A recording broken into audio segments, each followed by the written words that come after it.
ಒಳ್ಳೆ collection ಆಯ್ತಲ್ವ DK. ಹೌದು sir, ಏನು ಮಾಡೋಣ ಮುಂದೆ?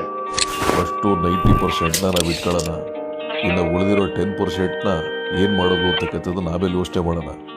ಹೌದು ಸರ್, ಡೆಲ್ಲಿ ಎಲೆಕ್ಷನ್ ಬೇರೆ ಬಂತು, ಅದಕ್ಕೂ ನಾವೇ ಕೊಡ್ಬೇಕಾಗತ್ತೆ. ಹಾಂ, ಅದೂ ನೋಡೋಣ.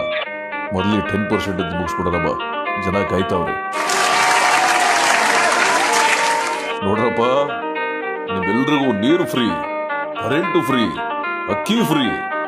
ಏ ಮಾದೇವಪ್ಪ, ನಿಂಗೂ ಫ್ರೀ. ಕಾಕಾ ಪಾಟೀಲ, ನಿಂಗೂ ಫ್ರೀ. ಇನ್ಮೇಲೆ ನೀವು ಮಾವನ ಮನೆಗೆ ಹೋಗುವಾಗ, ಗಂಡನ ಮನೆಗೆ ಹೋಗುವಾಗ, ಪೇಟೆಗೆ ಹೋಗುವಾಗ ಬಸ್ಸಲ್ಲಿ ಹೆಣ್ಮಕ್ಳು ಟಿಕೆಟ್ ತಗೊಳ್ಳೋ ಆಗಿಲ್ಲ. ನಿಮ್ಮ ಬಸ್ ಚಾರ್ಜ್ನ ನಾವು ಕೊಡ್ತೀವಿ. ನಮ್ಮ ದೇಶ ರೀ, ನಾವು ಕಟ್ಟಿರೋ ದೇಶ ಇದು.